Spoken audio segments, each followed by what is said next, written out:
കൂടുതൽ വാർത്തകളും വീഡിയോകളും കാണാൻ ഈ ചാനൽ സബ്സ്ക്രൈബ് ചെയ്യുക. കൂടെ ബെൽ ബട്ടൺ അമർത്തുക. Please subscribe our channel. ഉത്രാട നക്ഷത്രത്തിന് 15 നാഴിക ധനുക്കൂറിലും മകരക്കൂറിലും കൂടെ സഞ്ചരിക്കുന്നതായിട്ടുള്ള നക്ഷത്രമാണ് ഉത്രാട നക്ഷത്രം. ഉത്രാട നക്ഷത്രം മനുഷ്യഗണത്തിൽപ്പെട്ട ഒരു നക്ഷത്രമാണ് ഉത്രാടം. ഉത്രാടത്തിൻ്റെ മൃഗം കാളയാണ്, വൃക്ഷം പ്ലാവാണ്, മനുഷ്യഗണമാണ്, പുരുഷയോനിയാണ്, കോഴിയാണ് പക്ഷി, വായുവാണ് ഭൂതം, വിശ്വദേവതകൾ വിശ്വദേവതകൾ എന്ന് പറഞ്ഞ ദേവതകളാണ് വിശ്വദേവതകൾ. അപ്പോൾ ഉത്രാട നക്ഷത്രം ധനുക്കൂറും മകരക്കൂറുമാണ്. സാമാന്യേന കാർത്തിക ആദിത്യ ദശയിലെ ജനനമാണ്. 3.5 വയസ്സ് വരെ മാതാപിതാക്കന്മാർക്ക് ദോഷവും ദുരിതവും ഒക്കെ ചെയ്യുന്നതായിട്ടുള്ള പൊതു സ്വഭാവമാണ് നമ്മൾ ഇപ്പം പറഞ്ഞുകൊണ്ടിരിക്കുന്നത്. മാതാപിതാക്കൾക്ക് ദോഷവും ദുരിതവും ഒക്കെ ഉണ്ടാകുന്നതായിട്ടുള്ള സമയവും ബാലപീഠകൾ കൂടുതലുള്ള സമയവുമാണ് ഉത്രാട നക്ഷത്രത്തിൻ്റെതായിട്ടുള്ള പ്രധാനപ്പെട്ട ഒരു സവിശേഷത എന്ന് പറഞ്ഞു കഴിഞ്ഞാൽ ഈ ഒരു അവസ്ഥയ്ക്ക് അച്ഛനമ്മമാർ കുറേ കഷ്ടപ്പാടുകളും ദുരിതങ്ങളും ഒക്കെ അനുഭവിക്കണമെന്നും ശാസ്താക്ഷേത്രങ്ങളിൽ വഴിപാടുകൾ കഴിക്കണമെന്നുമാണ് ഞാൻ പറഞ്ഞിരിക്കുന്നതായിട്ടുള്ള വിഷയം. ആ ബാല്യകാലം കുറേ കഴിഞ്ഞിട്ട് ഉത്രാട നക്ഷത്രക്കാർക്കുള്ള പൊതു സ്വഭാവം എന്ന് പറഞ്ഞാൽ പെട്ടെന്ന് നടക്കുന്ന ഒരു സ്വഭാവക്കാരാണ് ഉത്രാട നക്ഷത്രക്കാർ. എന്തൊരു കാര്യം പെട്ടെന്ന് നടപ്പിലാക്കുക എന്നുള്ളതാണ് അവർ ആഗ്രഹിച്ചു കഴിഞ്ഞ് കഴിഞ്ഞാൽ അന്നേരം തന്നെ നടപ്പിലാക്കണം. ഇപ്പോൾ ഒരു ആഹാരം വേണമെന്ന് വെച്ചാൽ അത്, ഒരു വസ്ത്രം വേണമെന്ന് വെച്ചാൽ അത്, ഒരു വാഹനം വേണമെന്ന് വെച്ചാൽ അത്, എത്രയും പെട്ടെന്ന് അത് നമ്മൾ ഉൾക്കൊണ്ട് നമ്മളിലേക്ക് അടുത്താക്കുക എന്നുള്ള ഒരു അവസ്ഥാന്തരം ഉത്രാട നക്ഷത്രക്കാർക്ക് പൊതുവേ ഉള്ളതാണ്.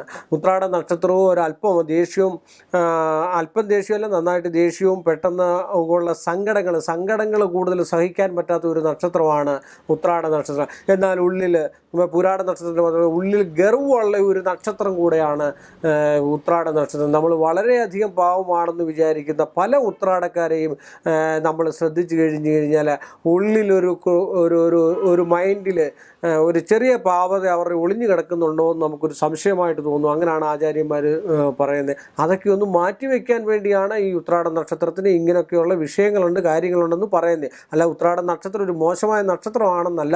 ഉത്രാട നക്ഷത്രം എന്നല്ല 27 നക്ഷത്രവും ഏറ്റവും നല്ലതാണ്. ഓരോരുത്തർക്കും ഓരോ സ്വഭാവ ഈശ്വരൻ കൊടുത്തിരിക്കുന്ന ഓരോ നക്ഷത്രങ്ങൾക്ക് ജ്യോതിശാസ്ത്രപരമായിട്ട് പറഞ്ഞിരിക്കുന്നതായിട്ടുള്ള വിഷയമുണ്ട്. ആ വിഷയങ്ങൾ വ്യതിചലനം ഇല്ലാത്തതാണ്. അതിനെ വ്യതിചലിച്ച് കുറച്ച് നന്മയോടെ നമ്മുടെ ഭാഗത്തോട്ട് കൂട്ടിക്കഴിഞ്ഞു കഴിഞ്ഞാൽ ആ നക്ഷത്രത്തിൻ്റെ അല്ലാത്ത രീതിയിൽ നമുക്ക് സഞ്ചരിക്കുകയും നന്മ ഉണ്ടാക്കുകയും ചെയ്യാൻ പറ്റും. അതുകൊണ്ടാണ് ഇങ്ങനെയൊക്കെ പറയുന്നത്. ഇച്ചിരി ഗർവുള്ളിലുള്ളതാണ്, ഇച്ചിരി എന്താ അസൂയ കുശുമ്പ് ഇതൊക്കെ ഇച്ചിരി മനസ്സിലുള്ളതായിട്ടുള്ള ഒരു നക്ഷത്രമാണ് ഉത്രാട നക്ഷത്രം. എന്നാൽ പൊടുന്നനെ സംസാരിക്കുകയും ഇഷ്ടംപോലെ ദാനധർമ്മങ്ങൾ ചെയ്യുകയും ക്ഷേത്ര ദർശനം നടത്തുകയും ദേവാലയത്തോട് കൂടുതൽ അടുത്തിരിക്കുന്ന ആൾക്കാരും ചില പദ്ധതികളും കാര്യങ്ങളും നടക്കുന്നില്ല എന്ന് ഞാൻ പറഞ്ഞില്ലേ, പെട്ടെന്ന് നടപ്പിലാക്കുന്ന ആൾക്കാരാണ്. എന്തൊരു കാര്യം കണ്ടാലും പെട്ടെന്ന് നടപ്പാക്കിയിരിക്കണം. പക്ഷെങ്കിൽ അത് നടന്നില്ലെങ്കിൽ ഉള്ളിൽ അതിനെ ഇങ്ങനെ ടെരിച്ചെരിച്ച് അവരുടെ ശരീരവും മനസ്സും തന്നെ ഉത്രാട നക്ഷത്രക്കാരെ നശിപ്പിക്കുന്നതായിട്ടുള്ള ഒരു സ്വഭാവാവസ്ഥയും കാണുന്നുണ്ട്. പക്ഷെ ഒന്നിനെ വകവെക്കാത്ത ഒരു സ്വഭാവമാണ് ഉത്രാട നക്ഷത്രം. ആരെന്തു പറഞ്ഞാലും സ്വയം ആലോചിച്ച് എന്താണ് തീരുമാനം, ആ തീരുമാനത്തിലൂടെ മുന്നോട്ട് പോകുന്ന നക്ഷത്രക്കാരാണ് ഉത്രാട നക്ഷത്രക്കാർ. പൊതുവായിട്ട് സ്ത്രീകൾക്ക് നേരത്തെ തന്നെ വിവാഹത്തിനുള്ള യോഗമുണ്ട്. 21 വയസ്സ് തൊട്ട് 23 വയസ്സ് വരെ യോഗമുള്ള സമയമാണ്. സ്ത്രീകൾ 40 വയസ്സിന് ശേഷം ഗർഭസംബന്ധമായിട്ടുള്ള അസുഖങ്ങളോ രഹസ്യ രോഗങ്ങളോ മറ്റു കാര്യങ്ങളോ ഉണ്ടാകാനുള്ള, ത്വക്ക് രോഗങ്ങളോ ഒക്കെ ഉണ്ടാകാനുള്ള സാധ്യതാവസ്ഥ കൂടുതലാണ്.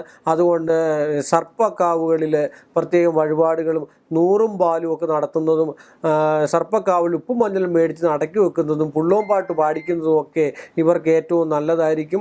വളരെയധികം യാത്രകളൊക്കെ വളരെയധികം ശ്രദ്ധിക്കുന്നതും അപകടങ്ങൾ വരാതിരിക്കാൻ ശ്രദ്ധിക്കുന്നതുമൊക്കെ ഇവർക്ക് നല്ലതായിരിക്കും. എല്ലാ കാര്യങ്ങൾക്കും ഇവർക്ക് ആദ്യമേ കുറേ തടസ്സങ്ങളും കാര്യങ്ങളും ഉണ്ടാകുമെങ്കിൽ നന്മയും ധനവും ഐശ്വര്യവും ഒക്കെ ഉണ്ടാകാനുള്ള സാധ്യതാവസ്ഥയുണ്ട്. ഉത്രാട നക്ഷത്രക്കാർ മഹാവിഷ്ണുവിനെ പ്രസാദിപ്പിക്കുകയും പൂജിക്കുകയും ചെയ്ത് കണ്ടു കഴിഞ്ഞാൽ ഉന്നത ജോലിക്കോ അല്ലെങ്കിൽ ഉന്നത അധികാരത്തിലോ ഉന്നത പദവിയിലോ ഒക്കെ എത്താൻ, ഉന്നതമുള്ള ആസ്ഥാനത്തിലെത്താനായിട്ടുള്ള ഒരു സാധ്യതാവസ്ഥയും ഈ ഉത്രാട നക്ഷത്രക്കാർക്ക് കാണുന്നുണ്ട്. ഭഗവാനെ നന്നായിട്ട് ഭജിക്കുക. അതുപോലെ തന്നെ കുടുംബ സംബന്ധമായിട്ടുള്ള ക്ഷേത്രങ്ങളുണ്ടെങ്കിൽ നിത്യവും പോയി ആരാധന നടത്തുക. ഒരു 50 വയസ്സിനും 60 വയസ്സിനും ഇടയ്ക്കുള്ള ആൾക്കാരാണ് ഭാഗവത പാരായണം നടത്തുക. വീട്ടിൽ വെച്ച് ഭാഗവത പാരായണം നടത്തുക, ഭാഗവതം ശ്രവിക്കുക, കേൾക്കുക. അല്ലെങ്കിൽ ഭാഗവത സപ്താഹം കേൾക്കുക. ഇതൊക്കെ ചെയ്ത് കണ്ടു കഴിഞ്ഞ് കഴിഞ്ഞാൽ കുറച്ചൊക്കെ നമ്മുടെ മനസ്സിലെ ഉള്ളിലുള്ള ആ ഒരു ദോഷങ്ങളും ദുരിതങ്ങളും ഒക്കെ മാറിക്കിട്ടി, ശത്രുതാവസ്ഥയൊക്കെ ഉണ്ടെങ്കിൽ അതൊക്കെ ഒന്ന് മാറിക്കിട്ടി, നമ്മുടെ നെഗറ്റീവ് എനർജറ്റീസൊക്കെ ഒന്ന് പോസിറ്റീവായി ഒരു നന്മയുണ്ടാകാനുള്ള സാധ്യതാവസ്ഥയും ഒരു സന്തോഷത്തോടു കൂടിയുള്ള ഒരു മനസ്സിന് സ്വസ്ഥതയുള്ള ഒരു ജീവിതത്തോടു കൂടി മുന്നോട്ട് പോകാനും നയിക്കാനും ഭാഗവത പാരായണത്തിന്, അതുപോലെ രാമായണ പാരായണം, ഇതൊക്കെ ഭഗവത്ഗീത കേൾക്കുക, ഇതൊക്കെ ചെയ്യുന്നത് ചില പുരാണ ഗ്രന്ഥങ്ങൾ ശ്രവിക്കുക, ശ്രവണം, കീർത്തനം, ഇങ്ങനെയൊക്കെ ഓരോ കാര്യങ്ങൾ പറയുന്നുണ്ട്. അതെല്ലാം ചെയ്യുന്നത് ഏറ്റവും നല്ലതാണ്. ഈ ശ്രവിക്കുന്നത് നല്ലതാണ്. പുരാണങ്ങളിലുള്ള കീർത്തനങ്ങൾ, ദേവഭാവചിന്ത ഉടലെടുക്കുന്നതായിട്ടുള്ള കീർത്തനങ്ങൾ ശ്രവിക്കുന്നത് നല്ലതാണ്. ധ്യാനം നല്ലതാണ്. പിന്നെ ഉപാസന നല്ലതാണ്. ആധ്യാത്മികതയിലുള്ള പ്രഭാഷണങ്ങൾ കേൾക്കുന്നത് നല്ലതാണ്. ഇതെല്ലാം പിന്നെ കീർത്തനങ്ങൾ, പിന്നെ ആധ്യാത്മികങ്ങൾ, അത് തന്നെയല്ല ദാനം നടത്തുന്നത്, ഇതൊക്കെ ഏറ്റവും ഉത്തമമായിട്ടുള്ള കാര്യമാണ്. അതുകൊണ്ട് ഇതൊക്കെ ചെയ്ത് കണ്ടു കഴിഞ്ഞാൽ ഉത്രാട നാളിന് ഐശ്വര്യവും നല്ല നക്ഷത്രവുമാണ്, സൽസമ്പത്തും സൽസമൃദ്ധിയും നല്ല ഗ്രഹങ്ങളും നല്ല കുടുംബജീവിതവും ഒക്കെ ഉണ്ടാകാം എന്ന് ആചാര്യന്മാർ പറഞ്ഞിരിക്കുന്നു. അതെല്ലാം ഗ്രഹനില വെച്ച് നോക്കി ഉത്തമമായിട്ടുള്ള ജ്യോത്സ്യനെ കണ്ട് തീരുമാനിച്ച് പരിഹാരങ്ങൾ ചെയ്ത് കണ്ടു കഴിഞ്ഞാൽ സമസ്ത പുരോഗതിയും ഉണ്ടാവും, ഐശ്വര്യവും ഉണ്ടാവും എന്നാണ് ആചാര്യമതം. കൂടുതൽ വാർത്തകളും വീഡിയോകളും കാണാൻ ഈ ചാനൽ സബ്സ്ക്രൈബ് ചെയ്യുക. കൂടെ ബെൽ ബട്ടൺ അമർത്തുക. Please subscribe our channel.